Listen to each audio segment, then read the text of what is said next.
on your readers a little bit. The question I get around town a lot is, who is Brent being? Well, let's find out. Brent is a retired Marine Corps colonel, an aviator, naval aviator, a combat veteran, a Wyoming native, and a good friend of mine. Brent is a graduate of the University of Wyoming and the U.S. Naval War College. Brent served for 28 years in the United States Marine Corps. Brent comes from a family steeped in service. His wife Susan was a Navy nurse, and his father and brothers are Marine Corps officers. Brent's life has been defined by one mission: defending national freedom at all costs. Now it's time to defend Wyoming. In 2022, Brent ran a bold grassroots campaign for governor. He traveled over 75,000 miles and spent approximately $100,000 in a campaign, and still earned 30% of the vote in a very crowded field. After the race, there was a voter-driven initiative for a write-in campaign that broke all state records, proving that Brent's message wasn't just heard, it was believed in. Since then, he hasn't slowed down. Brent was elected as one of the Wyoming's 3 electoral college voters for the 2024 general election, and represented Park County as a national delegate at the Republican National Convention in Milwaukee. He also served on the Credentials Committee at the RNC and the Platforms Committee at the Wyoming Republic State Convention. As you see, Brent is a doer. Brent is the chairman of the Wyoming-based Political Action Committee, where he led the most successful ballot initiative in over 30 years. Altogether, we gathered over 44,000 signatures to place the measure on the 2026 ballot that would cut residential property taxes by 50%. This team is now working hard on the hand-counted ballots for Wyoming elections and the passed legislation that removes all electronic voting systems from the counties. This is leadership in action. Brent is running for governor on a powerful 5-point mission. 1, cut residential property taxes by 50%. 2, secure our elections and restore trust. 3, protect potential rights and bring back real education to our children. Push back on the federal government overreach and defend Wyoming's sovereignty. Uphold faith, family, and traditional Wyoming values. Brent is not a politician, he's a warrior. He's a conservative, he's a servant, and he's a fighter. And he's here to lead Wyoming into the future defined by liberty, strength, and pride. Brent was not bought by big money. He's backed by people like you and I. If you believe in Brent after you hear him today and you think what he has to say is important, it's important that we help Brent win this election by donating our time, energy, and even our money to help him with his campaign. So I want to ask you to stand up and give a warm welcome to Brent being our next governor of Wyoming. All right, I need to get a copy of that. That was pretty good. Okay, man, it's so good to be down here with you guys. This is my hometown. I was born here many moons ago, and I always, when I see Albany County and kind of where it's going, it just kind of hits my heartstrings here. So, because this has got to be deep red, and this is why we need these guys, particularly at the local level, sheriffs, legislators coming up. But folks, I'll tell you what, I am not a politician, and I have no desire to be a politician. Okay, I look at politicians as very different than statesmen. Okay, I see politicians as those folks that are concerned about 2 primary things. 1 is self-interest, and 2 is re-election. And I can assure you, you will never see that. I see statesmen is always putting the folks first, and their record should speak for itself, right? And it's all about defending our liberties, because without our freedom, we have nothing. We have nothing. And everything that I've done my entire adult life, even as a young conservative here, Doug, and I was very outspoken then, and nothing's really changed. It's just that I have, I don't know how many more years of life experience, but quite a few more years of life experience. I've been able to see the world the way it really is. Can you guys hear me in the back okay? Okay. I've been able to see the world the way it really is, and it's from that of far different than a tourist. We see it for what it is. And, you really gain an appreciation for the liberty we have in this country. And this all started back in 2020. I retired out of the Marine Corps at the end of 2019. Now, my wife was not a fan of the wind in Laramie. That's why we didn't come back here. So we went up to Sheridan from Guam. But I always kept my residency here. And one of the reasons is because I have a really low number on my license plate on my truck out here, and it is a 5 county, just so you guys know. And so when I was flying in Sheridan, these guys at Bighorn Airways up there, and these are a bunch of blue-collar pilots, just great guys. You know, they're from either Alaska, Wyoming, Montana, whatever. But the ones that were from Wyoming, because that's 3 county up there, started calling me a Southerner, and I had no idea what they were talking about. I'm like, what are you talking about? Well, you got a 5 on your license plate. Show me the Mason-Dixon line in Wyoming. I mean, fine. But these guys, it's so funny with these guys, you know. So, but anyway, when the current governor shut this state down, I took that very personally. And particularly when I put nearly 3 decades of my life on the line to defend our Constitution. And then later that year, when the House, or when our legislature had a special session, you guys probably all remember that, to protect our liberties. 3 primary things, you know, the vax mandates, the masks, those kind of things. And they did nothing there to protect our liberty either. So that was it.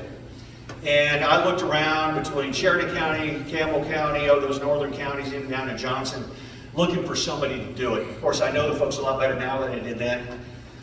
Even the Wyoming GOP, it's like, who's running against this guy? And nobody would.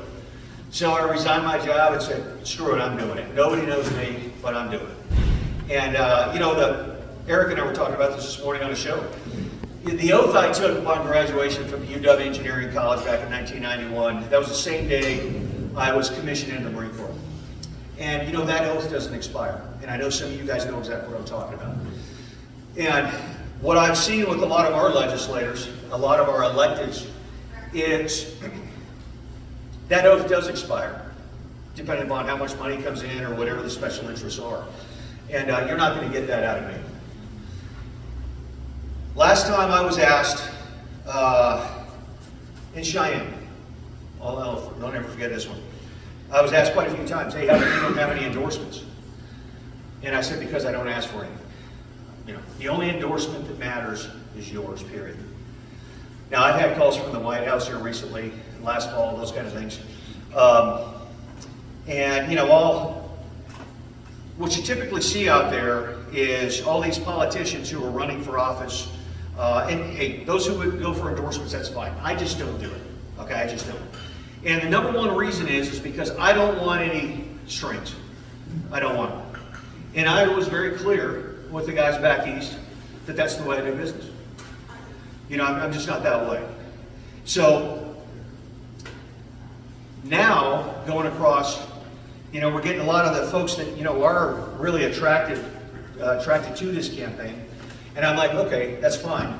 But you have to be in alignment with what on my platform and what the folks want. And if you're not, then, you know, I just don't want it. That's just the way it is. Because I'm not going to go down there to Cheyenne, or across the hill, I guess, and be indentured to anybody except for the folks in this state, particularly the ones that put me in office. That's just the way it is. Okay, for too long now, our state, as you guys know, we see it all the time. I mean, it has been sold out to the highest bidders, okay, by politicians who lack the moral courage to defend our constitutional liberties and protect our state from corporate takeover. And Wyoming is rapidly turning into a corporate state. I think we see that. So, when I look at taxpayer abuse in the state, when I look at our agriculture being swallowed up by all these globalist interests, when I look at the spending that's completely out of control, it's like, what in the world is going on in Wyoming? Right? And folks, this is my state, it's your state, right? And we cannot allow this to happen anymore. We just can't. So one of the things that's really been bothersome as I run around the state is that a lot of folks are just kind of whipped. I mean, they just kind of are, you know, they kind of lost the spirit. And this is all over the state, you know. And I'm like, what's really going on here? So, folks, I tell you, we have to remember who we are, right? We are Americans. I mean, we are the greatest civilization in the history of the world. We live in the greatest nation in the history of the world. And we just have to be fortunate enough to be Wyoming Americans, right? So we live in the greatest state, in the greatest nation in the history of the world. And we got to remember that. And we should expect nothing less than excellence out of governance, period. Now this whole thing, you know, my whole platform is returning Wyoming to the people, and I'll tell you exactly how we're going to do that, or how I intend to do that. None of my policies are regressive. But what you'll see, and what you have seen, is just over the last several decades, really generations, that this abnormal stuff that's completely contrary to capitalism, free market, those kind of things, has become normalized, right?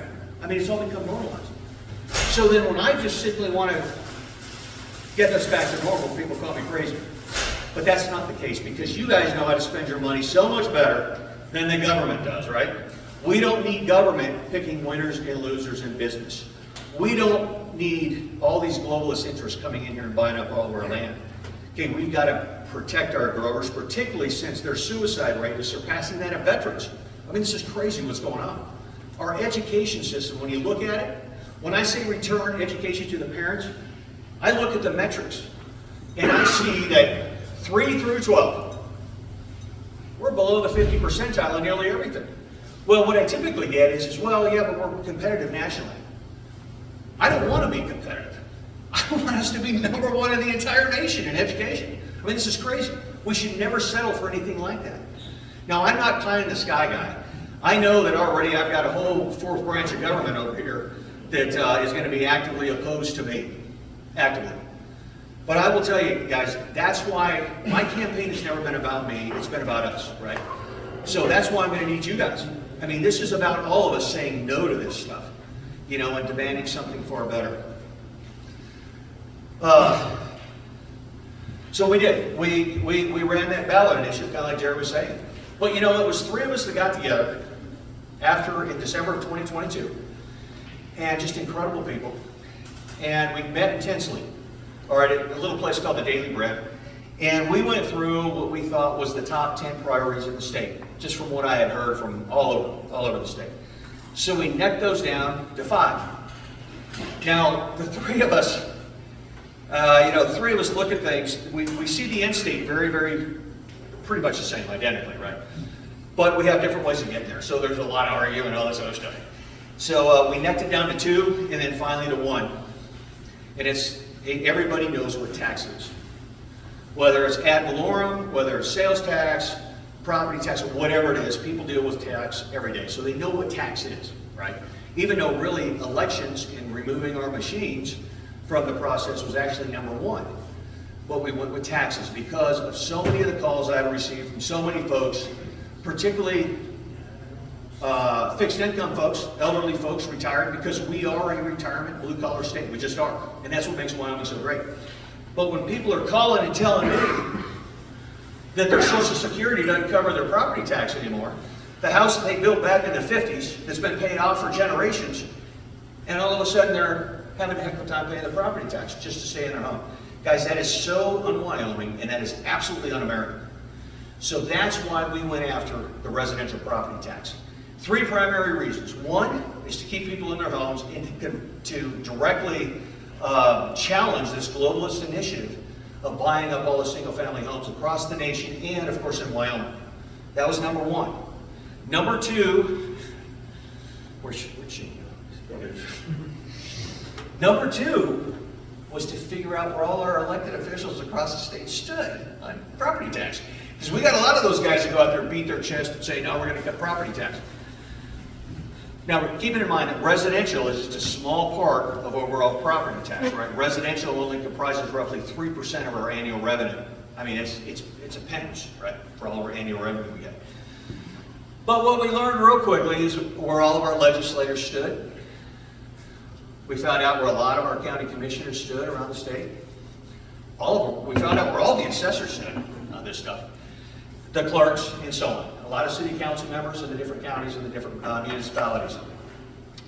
And so it really was a good benchmark to figure out who is truly for the people and who is just blowing smoke, right? And then the last reason was to show the folks that, you know, the people really can legislate if we come together and do it. And that we can't fight back against this taxpayer abuse, because that's what's going on in the state. And so anyway, and I tell you, we had a huge group network down here. Really, Jerry and Mary Ann led a lot of that down here. but we ended up getting, like Jerry said, about 44,000 signatures in a very short amount of time. And then we needed about 30,000 of them, just shy, to get it on the ballot of verified Wyoming voters.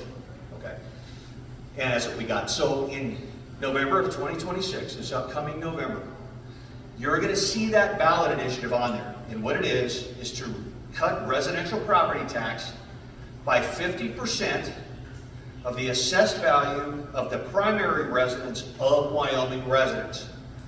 Now I'm working with the AG and the Sec State to make sure that that's, it's depicted on the ballot, because it's going to be at the very end of the ballot, right? Because ballot initiative is always there at the very end.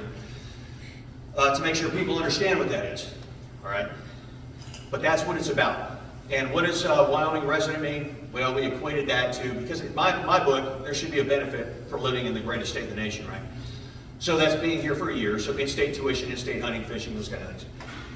But you'll see that on there. Now, I will tell you that we've been driving the narrative in the legislature for the last couple of years on a couple of things. One's taxes, and one's our elections. And I tell you, these guys know the deal. When they were debating that bill last year in the 2025 legislature, that ultimately gave us 25%. You guys are all familiar with that? Because that was originally 50%, because I know that because we wrote it, right? And so they started debating it, and I was getting these calls all the time from some of the good conservative legislators saying, hey, this is where we are. And I said, okay, don't drop below 50%, because I said, we already compromised. We went from 100% to 50%, so do not drop it down. Well, they ended up obviously dropping it down to 25%, but it did bring some relief for folks. It did, and I'm glad it did. But bottom line is we were driving the narrative. We were driving the narrative. Okay, every signature on there was driving that narrative. And we're doing the same doggone thing now. Now, with this being a budget session, as you guys know, for anything outside the budget, it needs a 2/3 majority to get on the floor, right? So the last couple of days have not been fruitful. All right, there's been a lot of bills down there that address taxes and elections, and anything that's actually worth something that has substance is not going to be floored this session. So that brings us to Inauguration Day, right? Because this is what's going to happen, guys, because I am so fed up with this stuff. Okay, I will tell you right now that one of the first things I'll do is drop legislation to end residential property tax, to end the fuel tax, okay, and then to cut state sales tax by 1%. Overall, Wyoming is the 7th highest tax state in the nation when you include every tax that's out there, regardless of what the left talking points are. Okay, there's a Cowboy State Daily article that came out last July, and then we verified all those numbers with them. Okay, we're a very high tax state. Those three things, just cutting those three things right there, is about $1.1 billion. Just last year alone, on the $34 billion we got in the bank, right? That's what we got in the bank. We're the wealthiest state per capita in the nation, hands down. $34 billion in the bank. That's all excess tax revenue, right? That's all our money. We made $1.86 billion in interest just last year. Now that's good. It's a good thing, right? But we hear all these horror stories that if we cut these things, it's about keeping people in their home. It's about people keeping their money because they can spend their money so much better than the government can, right? We'd still have about $700 million left, just in interest, guys. This is without cutting government, which the whole thing really needs to be cut about 10%. The whole budget. So we've got an $11.1 billion budget out there right now that the governor deems is essential, all essential services. How did all these jobs that were created during COVID with all the ARPA money that we got, about $6 to $7 billion in ARPA, how are those essential now? They weren't essential before. So how are they essential now? So anyway, a lot of this stuff just kind of goes beyond common sense. But with me, guys, since we have not done a full-blown budgetary audit in this state since 1989, and I'm a big accountability guy, because the one thing I do intend to do is bring principled conservative leadership, discipline, and accountability back to Cheyenne. We have to do that. People have lost trust in our state government, period. Really at all levels of government, they have. Because they see the flagrant spending at the city council level, the municipality level, whatever it is, the commissioners, everything that's going on. And people want accountability. Right? Now, there are certain forms that are out there. If you go to the auditor's webpage, that each county, each municipality has to do, but these are all self-audits. And they have to do them constitutionally. But I'm talking about the whole enchilada, guys, and we haven't done it over 30 years. We haven't done it. And when somebody talks to you about a balanced budget, well, a balanced budget means that the revenue brought in cannot exceed the spending, or the spending cannot exceed the revenue, right? That's what a balanced budget is. But how can you possibly say there's a balanced budget out there when over the last, since FY19, we've over-collected, or the government has over-collected in this state $9.1 billion. How is that a balanced budget? $9.1 billion. That's how much you've been overtaxed, just since Gordon's been in there. That is not a balanced budget. It's not. Usually it's the other way around, where spending exceeds revenue, right? Then they raise taxes even more. Well, right now we got all this revenue coming in with all this spending, and then they still want to raise taxes. I mean, it doesn't make any sense. It doesn't make any sense at all. Now, my background in some of this is I've managed budgets, $9 billion, and I knew where every penny was. Every penny was going. I was building a base on Guam, some up on Tinian, and up on Saipan, over in the Marianas. Incredible group of folks working for me, whether they were civilian engineers, naval engineers, whatever they were, a bunch of Marines, Japanese, all these other folks. And at any time, I could tell right there, where is that penny going? 2018, we cut almost $1 billion in contracts, construction contracts. So what's going on here is completely unsatisfactory. And folks, it's because there's not a will to do it. We need two things to flip this state around. We need the right people, and we need the will to do it.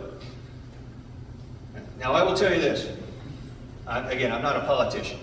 Because people ask me, why the heck should you vote for me? Or will you vote for you, whatever it is. Well, number one, I know how to lead.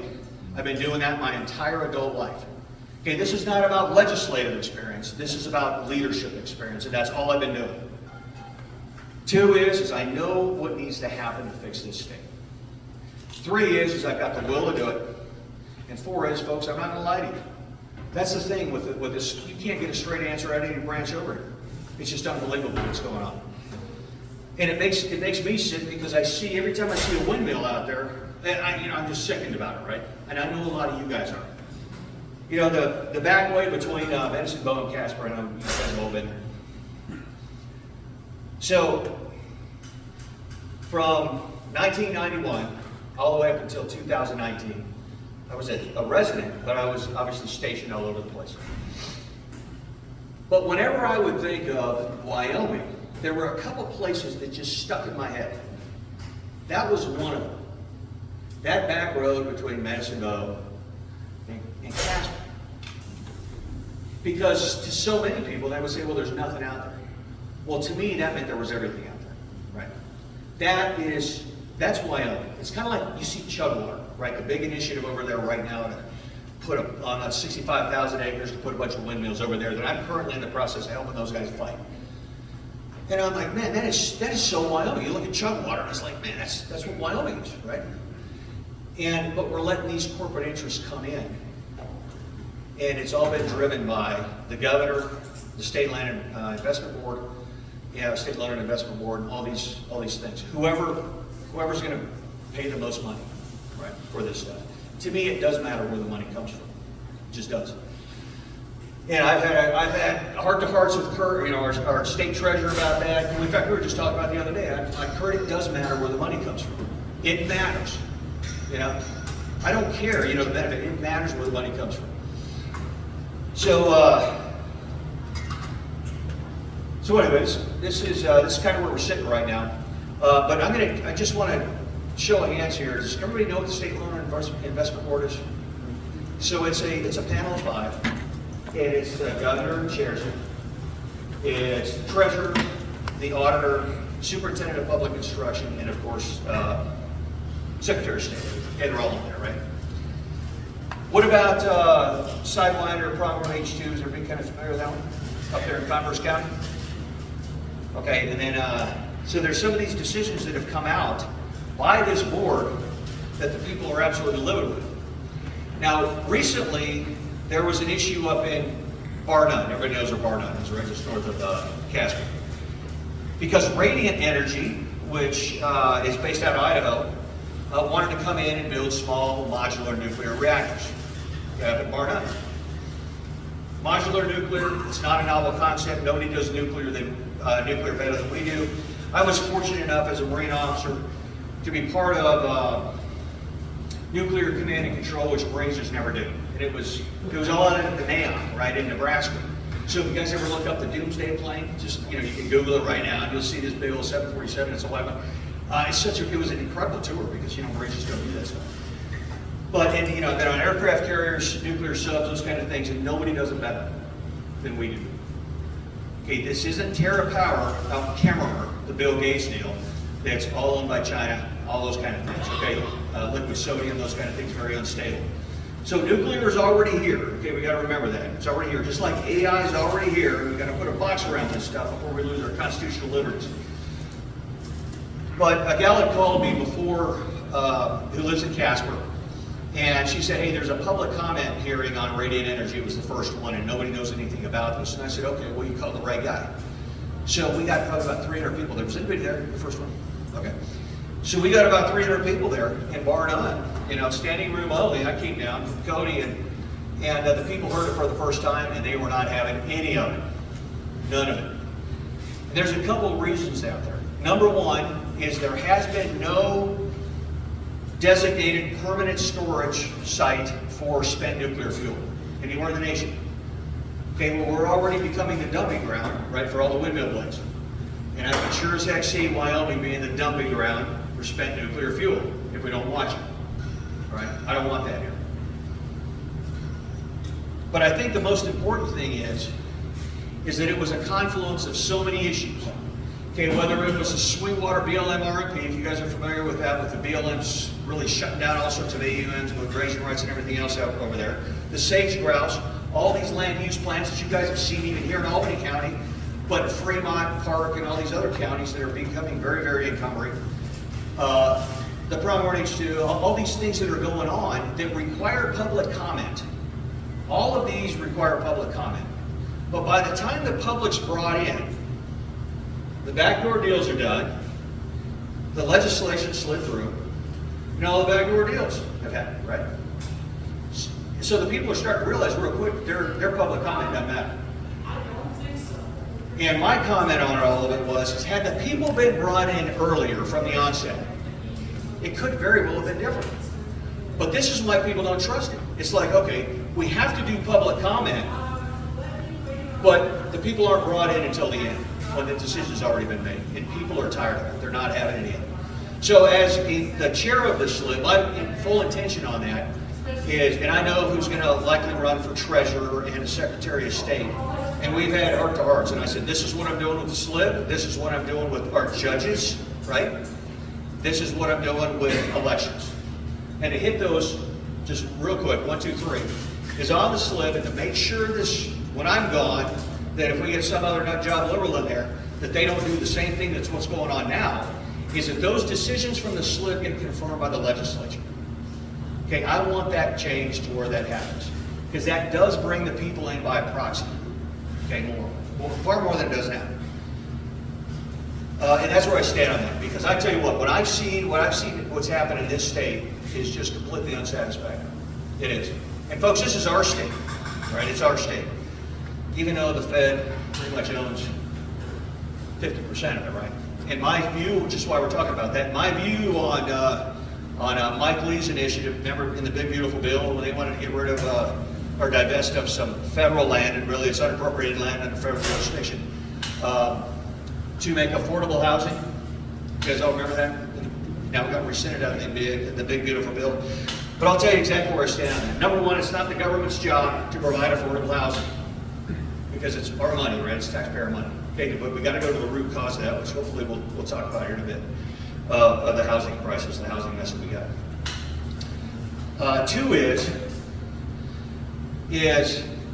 that land belongs to Wyoming in the first place. So if there's any divestiture of that land, then the state should have first right of refusal at no cost, right?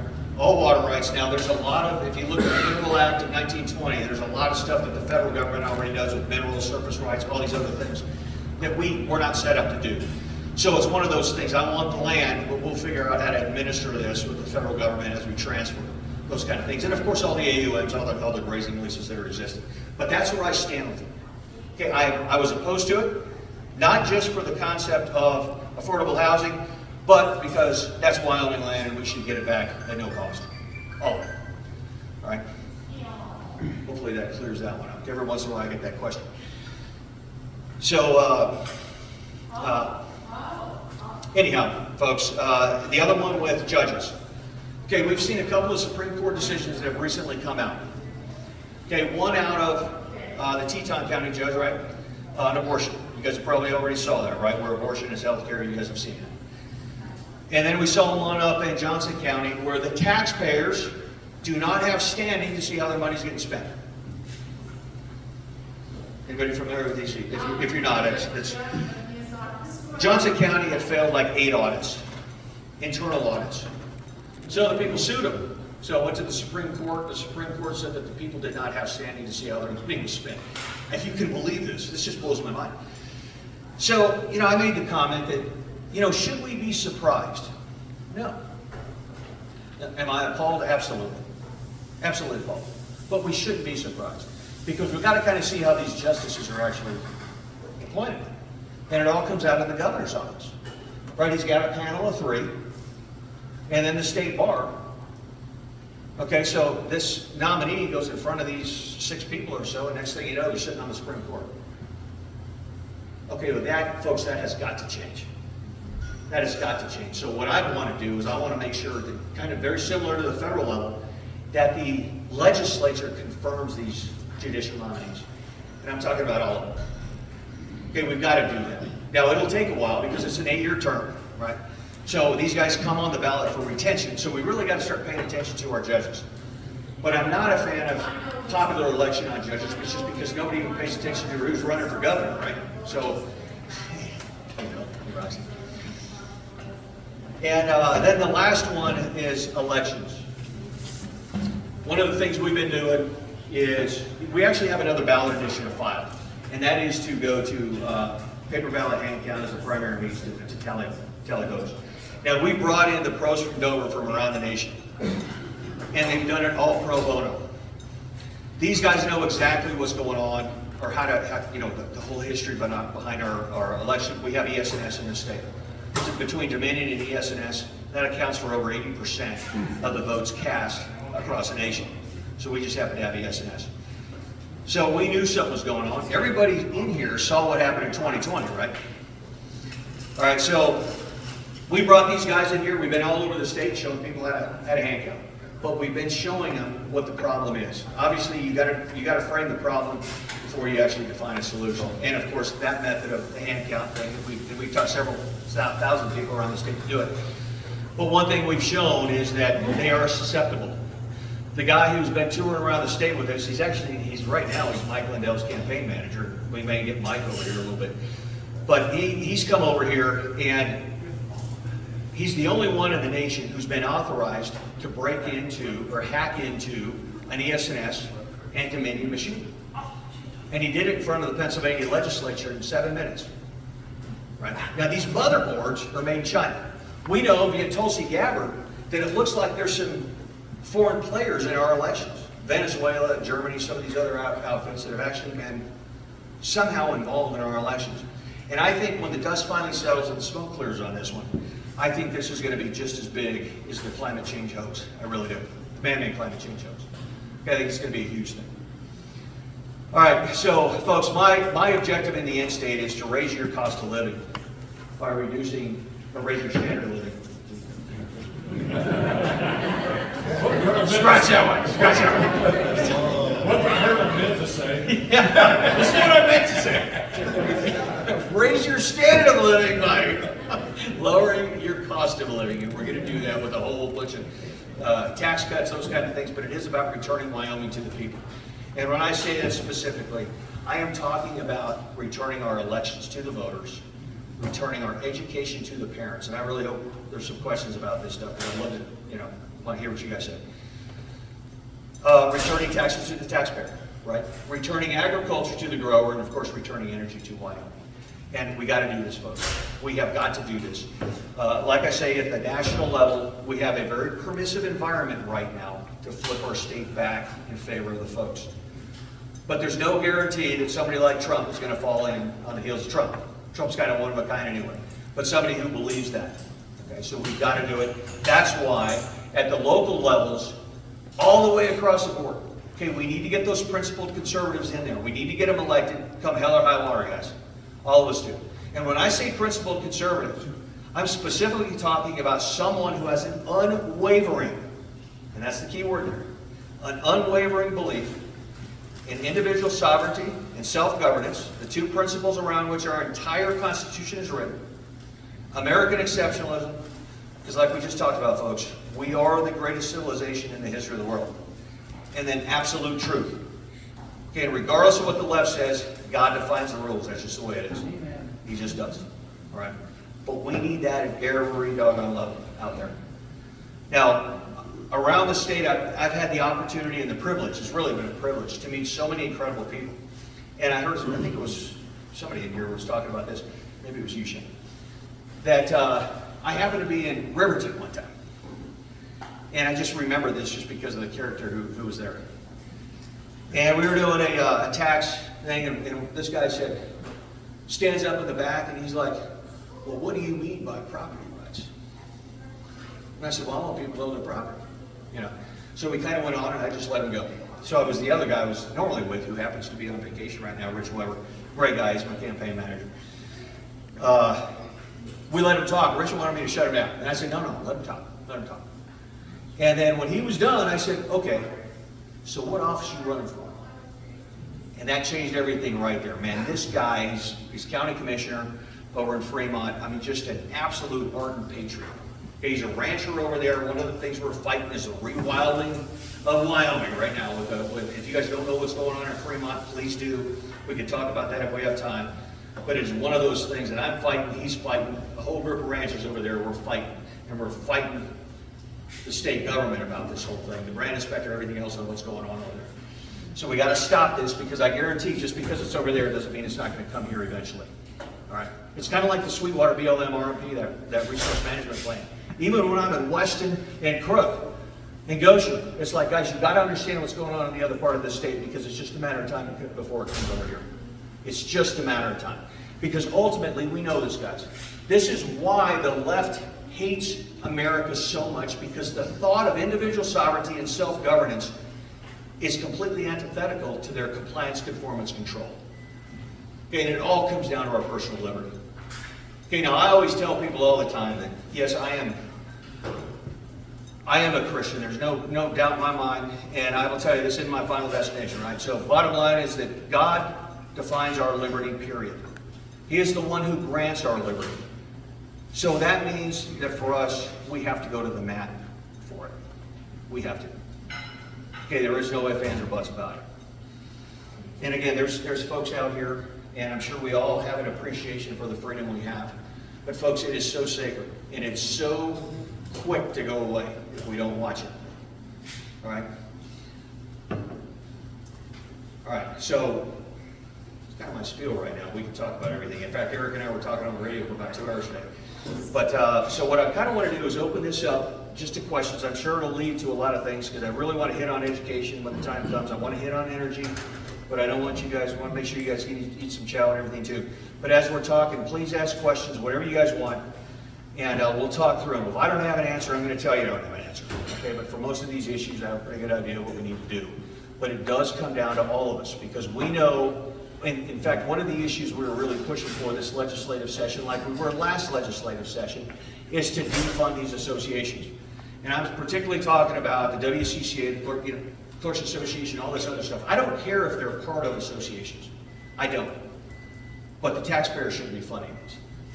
Just shouldn't be. It's just a principle thing for me. Okay, and the money we spend in NGOs and all these other things that are working against the people of Wyoming, it's like, why is this happening? So we already know right now that the Speaker of the House has backtracked on that. That's not going to happen this time, but eventually it will. And the reason why I bring that up is because if you look over at Chugwater specifically, so obviously we elect our county commissioners. We have an industrial siting council. It's a 6-member board, like we were talking earlier, that's appointed by the governor. One of those has to be an opposing party. Okay, so these guys have pretty much rubber stamped every dog on one of these wind energy outfits that have come in. On state land, we've been unable to find an environmental impact study, and I've done probably more environmental impact studies than just about anybody down at DEQ, more on a state level with North Carolina, South Carolina, Guam, California. And so I'm very familiar with EISs, and we can't find these things. So it's like, why are these guys allowed to do this without having, you know, an environmental impact study? What's going on here? But what we don't have is any sort of state regulations on these, okay? Now, I will tell you that something that's near and dear to me that had a direct impact on. This is in 2014, and I'll make this very quick here. So the largest wind energy developer in the nation was wanting to build wind turbines on coastal North Carolina. Of course, everybody went crazy. Nobody wanted them. The pilots didn't want them. I was an aviator. So we didn't want these things out there or anything else. But also, you can't put it on the outer banks, because that's a national wildlife refuge out there. So this is just inside, on the other side of the intercoastal. They were wanting to put all these windmills. So I learned that an MRT, a mitigation response team, could somehow defeat this.